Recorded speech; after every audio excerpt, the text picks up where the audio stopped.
Bien, merci beaucoup, Jean, et à vous tous qui avez participé ce matin. Et j'aimerais entériner ce que Melon mentionnait tout à l'heure concernant de prier pour et ici, ce sont les prédicateurs. Alors, je ne sais pas si vous êtes conscient, mais il y a de grands combats dans les préparations, dans la réflexion, et on ne se rend pas compte de cela. Je veux dire. Alors, ceux qui sont dans ce type de travail, de ministère, savent ce dont je parle. C'est qu'il y a des combats, quelquefois, qui sont énormes. Parce que nous prenons la parole de Dieu, mais on ne va pas à l'extrême, là. Okay? On n'est pas seul. Nous ne sommes pas seuls. Donc, Dieu utilise des instruments qui sont faibles pour vraiment nous enseigner. C'est le monde merveilleux, pas de Walt Disney. Le monde merveilleux de la famille. Donc, il y a 2 semaines, nous avons commencé cela. Alors, on a commencé de faire une introduction concernant les parents et tout ça. Mais là, ce matin, j'aimerais qu'on puisse aller beaucoup plus au niveau de l'enfant. Mais la famille, c'est quand même un mot qui peut apporter des souvenirs. Écoutez, là, je ne peux parler que de moi-même, okay, dans le sens que, voilà, tout ce que je peux dire, c'est que Dieu a permis de briser un cycle de dysfonction. Mon épouse José, avec Paul et Émilie, nos 2 enfants. Et lorsque le mot famille me vient à l'esprit, pour moi, il y a 2 sentiments. Un qui est peut-être moins heureux, mais un autre qui est vraiment heureux pour moi. La famille, Dieu a permis, il nous a permis au moins d'avoir 2 enfants. Voilà. Et aussi d'avoir 4 petits-enfants. D'ailleurs, nous avons gardé Lowen toute la semaine dernière et c'est toute une expérience. C'est tout un autre domaine. Mais la famille, et pour certaines personnes, la famille émet de très mauvais souvenirs. Et je ne veux pas qu'on entre dans un aspect de sentiment, là, d'abattement, pas du tout. Mais ce sont des réalités que nous pouvons avoir vécues. Ce sont des réalités de la vie. Mais le monde merveilleux de la famille, ce monde vient de Dieu. Et c'est la raison pour laquelle il y a raison de se réjouir lorsque nous pensons et que nous voyons concernant la famille. Le texte que nous allons lire est un texte tellement connu que je pense qu'on peut le réciter par cœur. Marc, chapitre 10, les versets 13 à 16. Mais je vais quand même le citer. Des gens amenèrent des enfants. Bon, j'ai une version français courant qui peut être différente quelque peu de la vôtre, mais c'est tous de bonnes Bibles. Okay? C'est juste les expressions qui peuvent différer. Des gens amenèrent des enfants à Jésus pour qu'il pose les mains sur eux. Mais les disciples leur firent des reproches. Et quand Jésus vit cela, il s'indigna et dit à ses disciples, « Laissez les enfants venir à moi. Ne les en empêchez pas, car le royaume de Dieu appartient à ceux qui sont comme eux. Je vous le déclare, c'est la vérité. Celui qui n'accepte pas le royaume de Dieu comme un enfant ne pourra jamais y entrer. » Et ça, c'est la partie que j'aime. Ensuite, il prit les enfants dans ses bras. Il posa ses mains sur chacun d'eux et les bénit. J'aime ça. Il y a certainement des souvenirs qui nous viennent. Lorsqu'on parle de famille, lorsqu'on parle de parents, lorsqu'on parle d'enfants. Et parce que nous sommes tous, à un moment donné, été un enfant. Chacune d'entre nous. On a tous vécu cette partie, cette période de notre vie en tant qu'enfant. Okay, je veux dire par là peut-être 1 an et demi, 2 ans, parce que lorsqu'on voit nos petits-enfants, on se rend compte que, wow, même moins d'un an, il y a toute une interaction qui se met en marche, il y a une communication qui s'installe et il y a toute une dynamique dans tout le contexte familial, que ce soit père seul ou mère seule, il y a une dynamique qui est là. Et j'aimerais plus tard qu'on touche à toute la question des familles monoparentales, mais pas ce matin. Donc, il y a toute une dynamique. Et cette dynamique de la famille est une dynamique qui peut être négative ou qui peut être positive. Il y a deux mots dans le texte que nous avons lu et qui évoquent le négatif et le positif. On verra brièvement ça tout à l'heure. Mais aux yeux de Dieu, les enfants sont précieux au point de leur réserver une place particulière dans son royaume. Laissez les enfants venir à moi sont des paroles qui expriment l'amour de Dieu pour les enfants. C'est bien entendu ici que Jésus fait référence au cœur de l'enfant, à l'attitude de l'enfant. Et on va voir ça aussi plus tard. Mais l'enfant est précieux. Et dans votre enfance, cette période de l'enfance que vous avez vécue est précieuse aux yeux de Dieu. Il ne faut pas l'oublier que ma période de l'enfance, quelle qu'elle soit, ait été, aux yeux de Dieu, elle est précieuse. Et au fil des années, Dieu a permis que je le connaisse. Et au fil des années, il a permis qu'un cercle de dysfonction soit brisé. Et gloire à Dieu.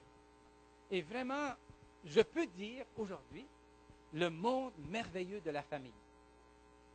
Et peu importe notre vécu, peu importe ce que nous avons vécu, ce que nous avons expérimenté, mais la famille est voulue de Dieu et l'enfant est précieux aux yeux de Dieu.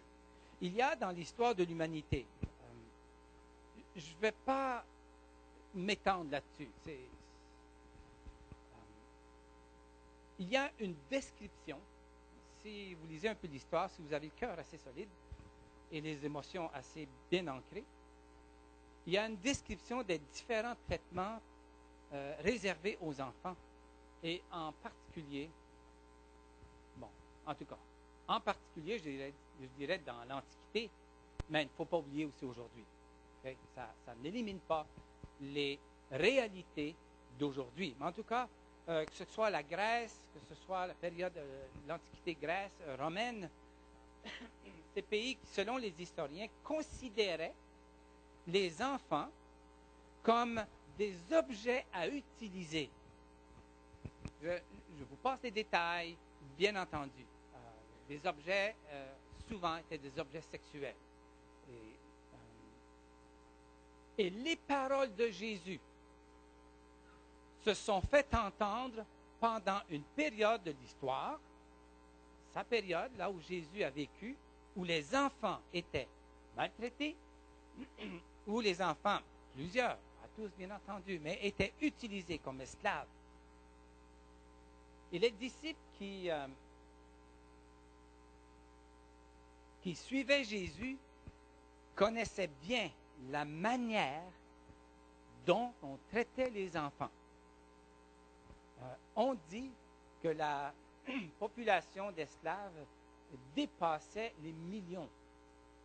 Ça faisait partie de la fibre sociale. Donc, ayant lu l'histoire et tout ça, nous savons que l'esclave était une propriété, donc à la merci de son propriétaire. Il faisait ce qu'il voulait de ses esclaves, que ce soit adultes ou enfants. Et les disciples savaient ça, ils connaissaient cet environnement dans lequel eux-mêmes vivaient. Et il est possible, en tout cas,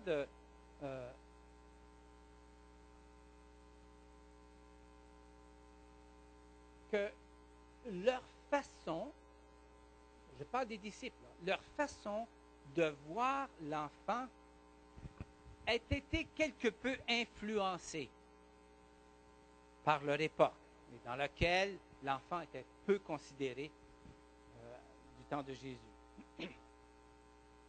Et pourtant, Jésus les prit dans ses bras. Même, il a accepté que les enfants courent vers lui. Les parents amenaient les enfants vers Jésus. Et Jésus les a accueillis. Un geste qui démontre toute l'importance que Jésus portait aux enfants. Et ce genre d'attention portée aux enfants était à contre-courant. Ce n'était pas un geste habituel de cette époque. Et il est possible que ces reproches, que les reproches des disciples face aux parents, parce que là, les disciples se sont mis contre les parents. Ils disent, mais, hey, gardez vos enfants. Voyons, il vient déranger le maître. Que les reproches face aux parents dérangeaient leur position, une position adulte, donc une position de supériorité, et aussi les mettaient en opposition avec la pensée générale de l'époque concernant les enfants. Donc, il y a toute une dynamique dans ce texte. Et quand on lit l'histoire, on se rend compte que c'était bien ancré dans la société de cette époque. Et l'enfant du 21e siècle, les enfants du 21e siècle font aussi face à beaucoup d'abus. Dans la famille même qui se disent chrétiennes, les enfants sont souvent vus comme faisant partie d'une classe à part. C'est-à-dire qu'ils ne sont pas nécessairement respectés comme un être humain, comme tous les autres êtres humains. Même dans les familles dites chrétiennes, il y a beaucoup d'abus vis-à-vis d'enfants.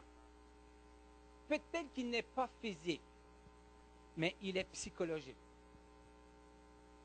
Il y a des mots que nous utilisons, nous les adultes, vers l'enfant qui l'abaisse. On peut se rester dans une époque révolue de l'Antiquité, oui, pour peut-être ne pas reconnaître notre propre façon d'agir ou nos propres façons d'agir vis-à-vis des enfants. Les enfants du 21e siècle ont besoin d'attention. Les enfants du 21e siècle, aujourd'hui, à notre époque, ont besoin d'affection. Et ils ont besoin de la protection de l'adulte.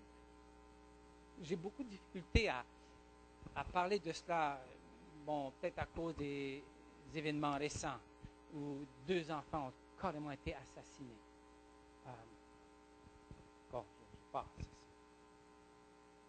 Ces mêmes enfants avaient besoin de la protection, de l'affection, de l'acceptation de l'adulte.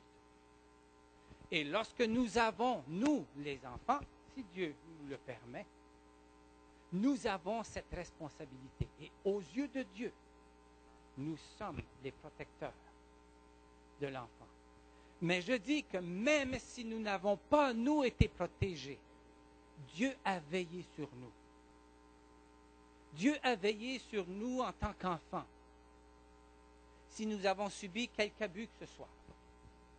Et Dieu, dans sa souveraineté, peut-être que nous ne comprenons pas aujourd'hui, a permis que nous soyons adultes, a permis que nous soyons jusque-là aujourd'hui, et a permis de guérir des plaies qui ont été ouvertes.